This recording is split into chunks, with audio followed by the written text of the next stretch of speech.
Hello everyone, Daria here and welcome to episode 30 of the Slow Russian Language Podcast.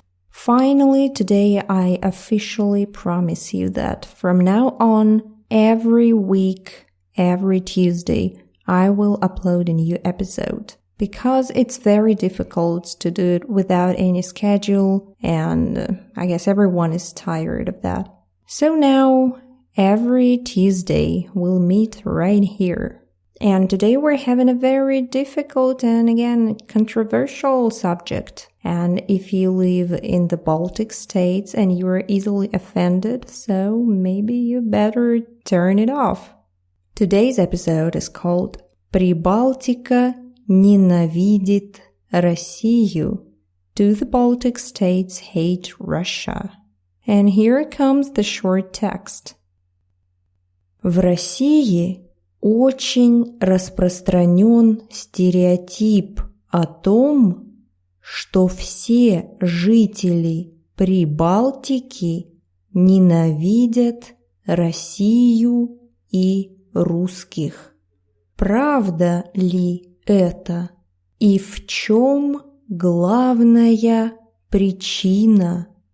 В 1939 году СССР и Германия заключили договор о том, что страны Прибалтики, Эстония, Литва и Латвия входят в состав Советского Союза. Во всем мире это назвали оккупацией. Однако мы по-прежнему считаем, что они присоединились добровольно. После выхода из СССР в 1991 году государства Прибалтики стали самостоятельными. Сегодня они всеми силами пытаются забыть свое советское прошлое и стать частью Европы. Несмотря на то, что в Эстонии, Латвии, Литве живут миллионы русских, русский язык на государственном уровне не используется. Советские послевоенные памятники заброшены как символы оккупации. And that was it for the text. Now, as usual, let's try to translate it and find some interesting vocabulary. So, the first sentence. В России очень распространён стереотип о том, что все жители Прибалтики ненавидят Россию и русских. There is a widespread stereotype in Russia that every Baltic citizen hates Russia and Russians. We've used this phrase a lot in my podcast. I mean, распространённый стереотип, a widespread stereotype. And it's just what people think. So it means that in Russia, people think that in the Baltic countries, the Baltic states, people hate them. Also here I wanted to talk about the word Прибалтика.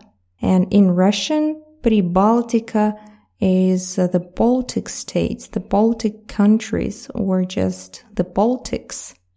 Baltica is the Baltic Sea and the area around it.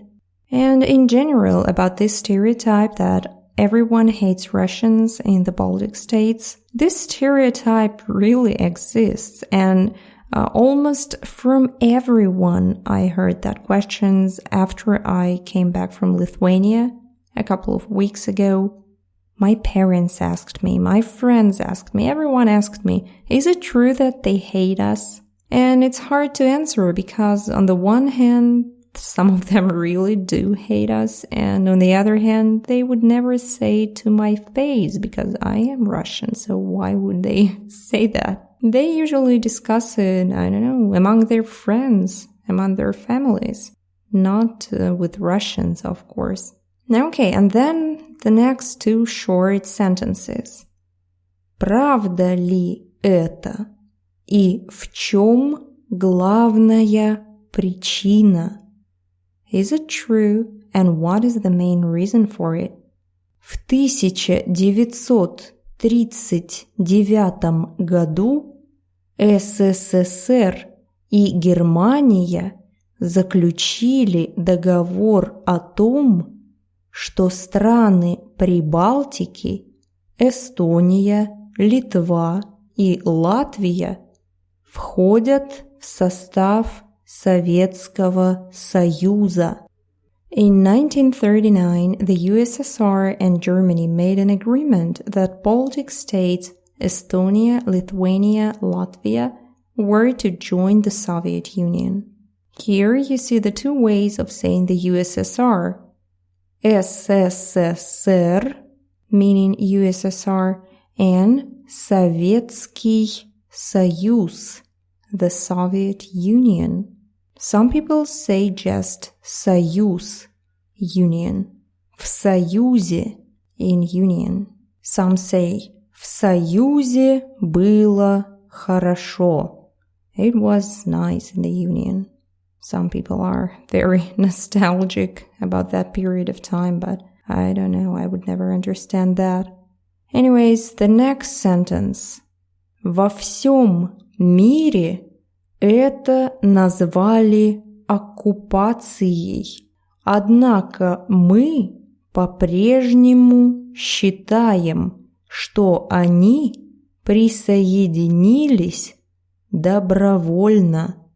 The whole world called these actions as occupation. However, we still believe they joined voluntarily. You see the word оккупация, occupation, it's pretty much the same, meaning when some country intrudes to some other country's territory and just takes it, simply speaking. And again, there are several points of view here, and there is no just black and white. Of course, on the one hand, it was terrible, and on the other hand, those small states were flourishing while being in the Soviet Union. The amount of money our government spent for them, it's just incredible. Some Russian cities were almost in ruins, and all the money were going to the Baltic states to pay for their loyalty. But of course, on the other hand, it's just terrible when someone's army comes to your country and stays there, and actually the Soviet soldiers were staying there for years. For example, my dad, he lived in Kaunas for 2 years as a part of the military. And now he wonders, he's really so shocked and surprised that they hate us. I'm just imagining if tomorrow some American soldiers come to Moscow and they just live here, walking around in their uniform and with weapons, and would I like it? Of course not. It's my country, it's my city. I don't want any soldiers walking around it. And that's how it was for those 3 small countries, Estonia, Latvia, and Lithuania, for years and years. I'm sorry, got a little sidetracked. We're speaking about the Russian language here. So in this sentence, we have an interesting word, добровольно. It's an adverb here, добровольно. And it comes from 2 words, добрая воля, meaning free will. So добровольно means voluntarily, means by your own free will to do something. So in our historical textbooks, in our papers, everywhere, they were saying that those countries joined voluntarily. They wanted to join. Они присоединились добровольно. That's what they say in Russia. Okay, the next sentence. После выхода из СССР в 1991 году государства Прибалтики стали самостоятельными. The Baltic states became independent after they had left the USSR in 1991. An interesting adjective here is самостоятельный. Here it's independent, meaning that they were независимый. They were free. And this adjective, самостоятельный, we use a lot speaking about children, especially small kids. And it means that they can do things by themselves. I mean, dressing, eating, cleaning their teeth. So doing everything by themselves, it means that they are самостоятельный. Самостоятельный ребенок. And it's considered as a good thing. Какой самостоятельный ребенок. And everyone around is delighted by that. And like here, speaking about the states, it means that they became independent. Okay, the next sentence.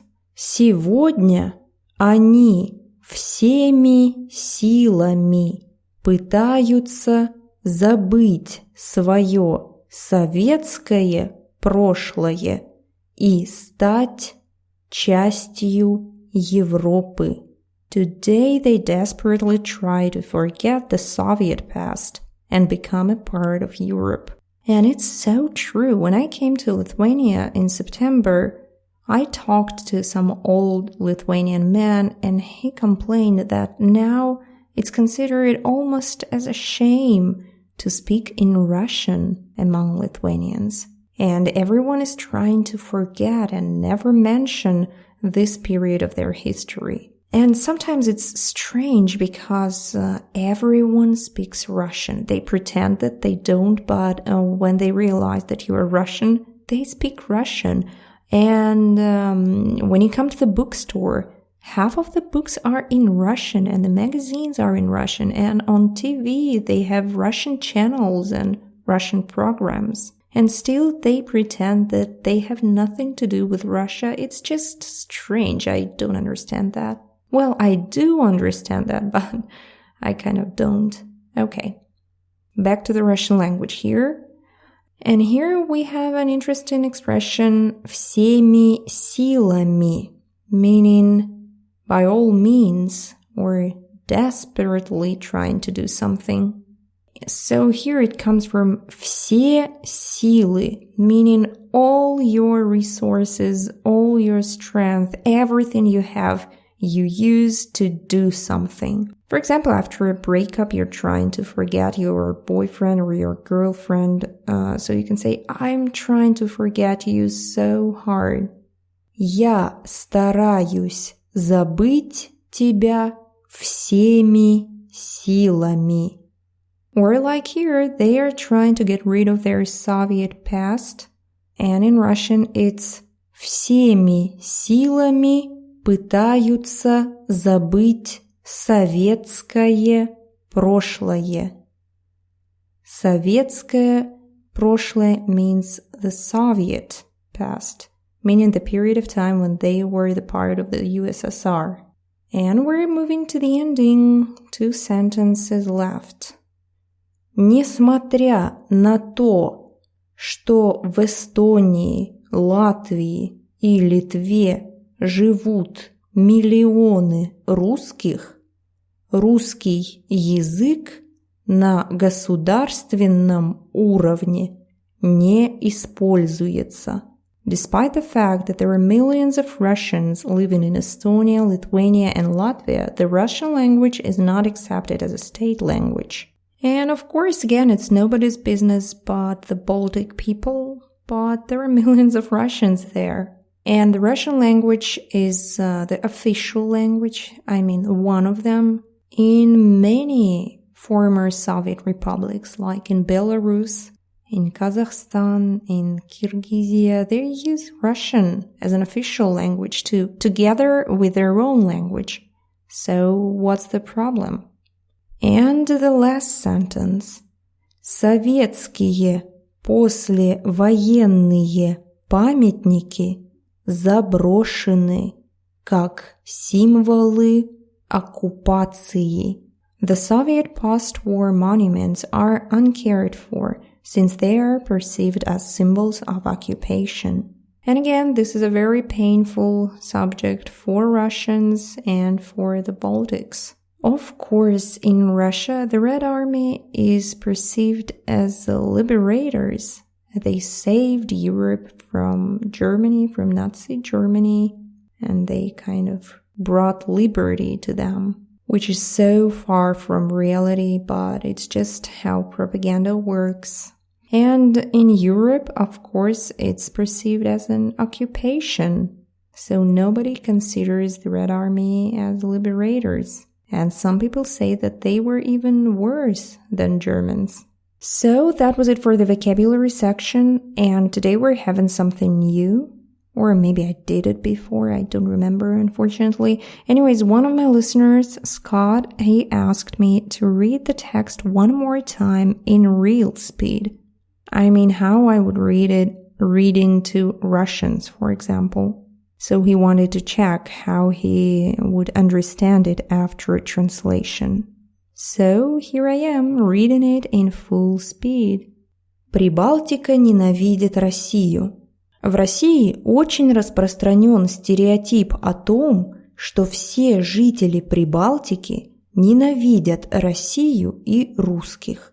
Правда ли это? И в чем главная причина? В 1939 году СССР и Германия заключили договор о том, что страны Прибалтики, Эстония, Литва и Латвия входят в состав Советского Союза. Во всем мире это назвали оккупацией. Однако мы по-прежнему считаем, что они присоединились добровольно. После выхода из СССР в 1991 году государства Прибалтики стали самостоятельными. Сегодня они всеми силами пытаются забыть свое советское прошлое и стать частью Европы. Несмотря на то, что в Эстонии, Латвии и Литве живут миллионы русских, русский язык на государственном уровне не используется. Советские послевоенные памятники заброшены как символы оккупации. And that was the text in the full speed as I usually read it. And I forgot to apologize for my voice because I've just recovered from sickness and it's still pretty bad. So I hope next week it'll be better. And I guess that's it. Don't forget that you can subscribe to my newsletter and receive more than 20 free audio lessons via email. Go to realrussianclub.com/subscribe. Or just check out the show notes because I put all the links right there. And that was it for today. Thank you very much for listening, and I hope to see you in the next episode of the Slow Russian Language Podcast. Bye-bye!